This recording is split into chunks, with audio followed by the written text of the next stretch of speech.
What do you know about quantum mechanics? I have a grasp on the basics. Then you're doing it wrong. Welcome to MsMojo, and today we're counting down our picks for the most notable films that could have become a series for their lengthy, detailed and/or sprawling worlds. We can always do better. I'm gonna keep trying if you guys keep trying. Let's keep rocking and rolling, man. Number 10. Divergent. Is it just me? Or are they trying to kill us? This franchise might have started off promising, but it quickly went sideways. Divergent seemed like it was always in the shadow of The Hunger Games. Shailene Woodley and company give this futuristic adventure some fun moments, but the story feels cobbled together from a denser book. I thought it was intellect I was sensing in you. Maybe you're not as smart as you think you are. With sequels like Allegiant, the filmmakers tried to build on the first while being constrained by a traditional runtime. The series could have used a major streaming service and some more time to properly expand everything. In one movie, they can't quite develop Triss's story, her romance, and the larger world all at once. Tomorrow we may have to fight again. But for now, we'll ride the train to the end of the line. And then, we'll jump. Number 9. Killers of the Flower Moon. In what might be a modern classic, Killers of the Flower Moon unveils a tragic American story. Martin Scorsese might have been able to go deeper with a miniseries. He also could have taken a closer look into the Osage people, letting the character Molly have added moments to shine. I think you just pretend to be so severe. I bet you got a soft belly on the inside there. Oh, you just called me a coyote, didn't you? Echo. Coyote. Coyote wants money. It's an impressive feat that the director jam-packs the story with so much nuance. He has over 3 hours, but you could easily see him double that with more tense scenes of violence. I'm gonna take you right now. I'm gonna buy you a roadster so you can drive around and do this for me. It's gonna take a lot more than a roadster to get me out of the bind I'm in. We'll work something out. Leonardo DiCaprio, Lily Gladstone and Robert De Niro give incredible work that would have carried a few more hours. As with any historical subject, you could go much further into Oklahoma politics or the FBI investigation. Yeah, it seems to me you need to speak with our Justice of the Peace. I did. I visited with him and he was not very helpful. He wasn't, well. Principal Chief? I visited with him too. They said to come see you. Number 8. Gone with the Wind. Margaret Mitchell's book received an epic treatment back in 1939. Winning Best Picture, this Hollywood film earned praise and scrutiny for depicting 1860s America. A miniseries might give filmmakers a chance to tackle other nuances. I apologize again for all my shortcomings. Mr. Wilkes, perhaps you won't mind if I walk about and look over your place. I seem to be spoiling everybody's brandy and cigars and dreams of victory. Black characters could be given further examination, while the complicated subject matter could use some more perspectives. Scarlett O'Hara has multiple husbands, with every marriage earning its own potential episode. Along with her many relationships, the heroine endures notable aspects of the Civil War. Have you had enough of death and lice and men chopped up? Well, I suppose you weren't meant for sick men, Scarlett. Don't talk to me like that, Red. I'm so scared. I wish I could get out of here. There could be more battle scenes or historical events to depict with additional time. While modern audiences might not love another adaptation, this work does make you wonder what a series could achieve. These don't belong to a lady. You've been working with them like a field hand. Why did you lie to me, and what are you really up to? Now, Red, In another minute, I'd almost believe you cared something. But I do care. Suppose we get down to the truth. You want something from me, and you want it badly enough to put on quite a show in your velvet. Number 7. Titanic. 84 years. It's okay, just try to remember anything at all. Do you want to hear this or not, Mr. Lovett? As one of the most infamous events of the early 20th century, the voyage of the Titanic demanded countless studies and depictions. James Cameron's version takes the plot to new heights as the central romance out over real history. Open your eyes.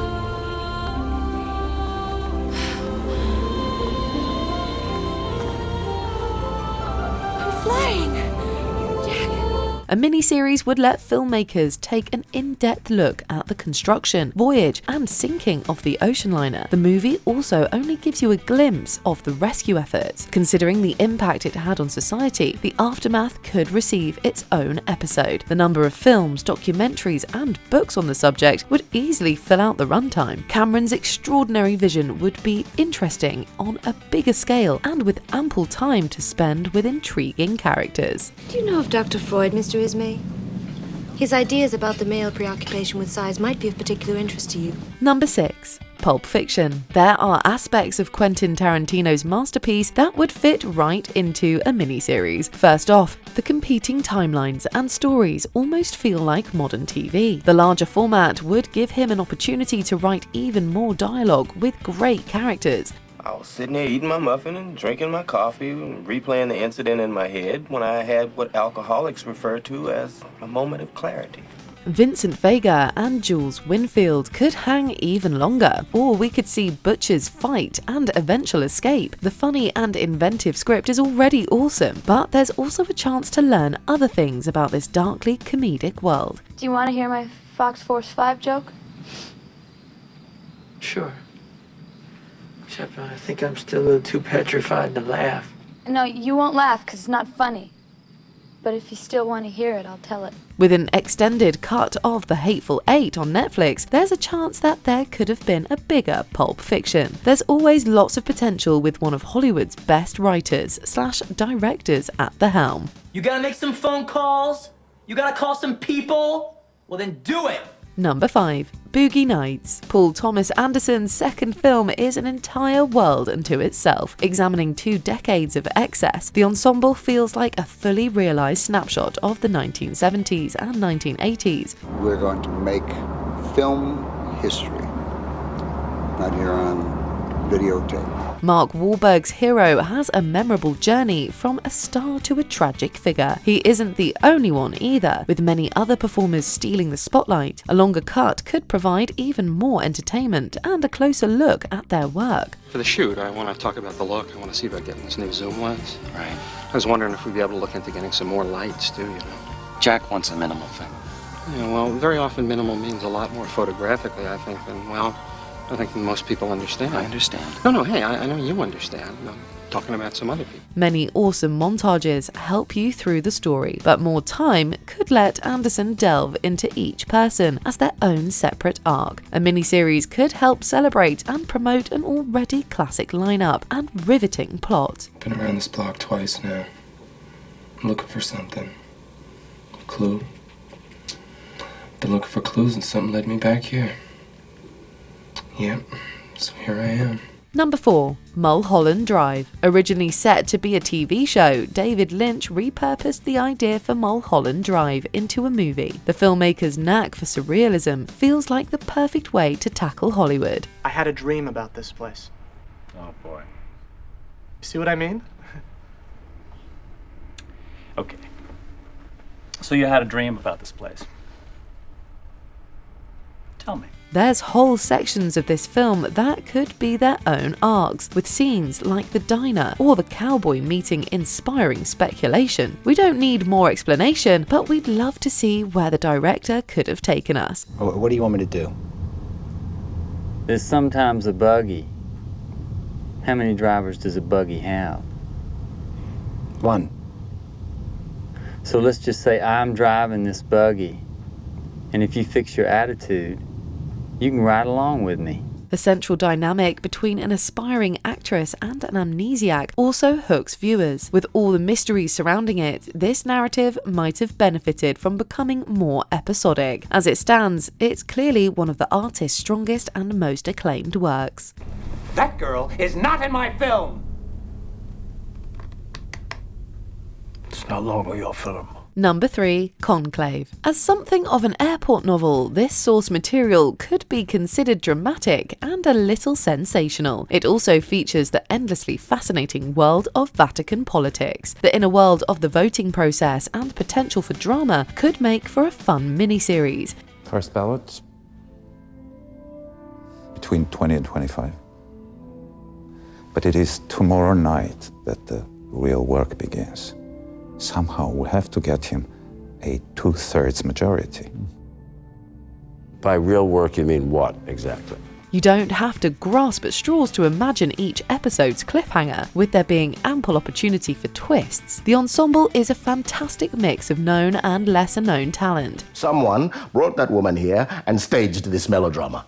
She never left Nigeria before, and suddenly she's here in the Casa Santa Marta. But with respect, Joshua, how she came here is secondary to the issue of your relationship with her. In the event of a show, Conclave could really milk the intrigue with all of the exciting performers. You can also see the potential in giving more time to the eventual winner. Needless to say, we're excited about other chances for backstabbing and last-minute surprises for the Cardinals. You will never find a candidate who doesn't have any kind of black mark against them.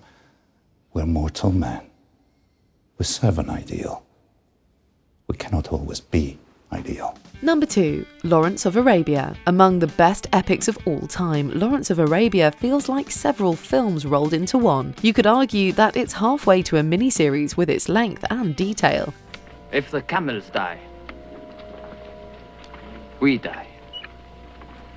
And in 20 days they will start to die.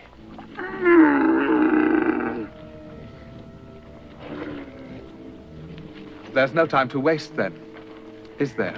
The life of T.E. Lawrence could inspire any number of movies or shows, with many complexities to engage with and question. There's also the incredibly difficult subject matter involving the Middle Eastern power struggle. Young men make wars, and the virtues of war are the virtues of young men.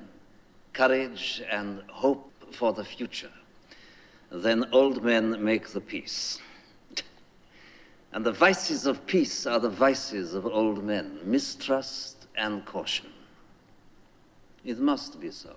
David Lynch fills out the desert with both history and engaging battle scenes. With added focus and less time constraints, there could be a chance for a deeper plunge into the geopolitical struggle. The masterpiece could easily inspire an even longer cut, with more landscapes and three-dimensional characters to ponder. All right, Dryden, you can have him for 6 weeks.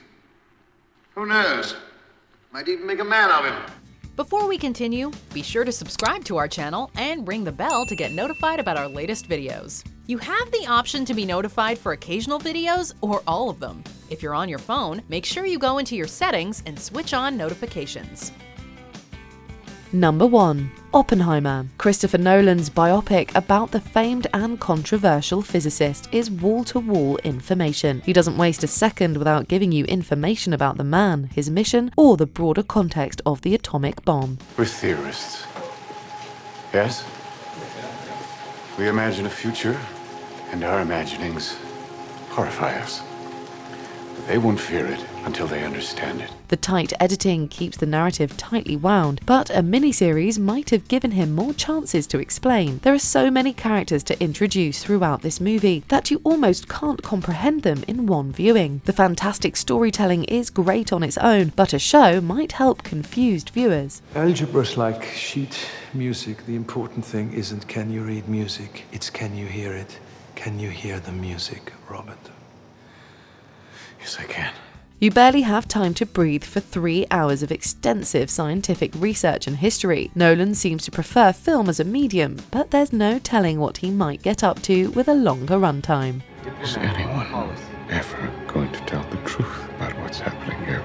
Did we forget another movie worthy of an expanded cut? Let us know in the comments below. Each one of us is given a tapestry, our own opera. This person and this person thinking about it.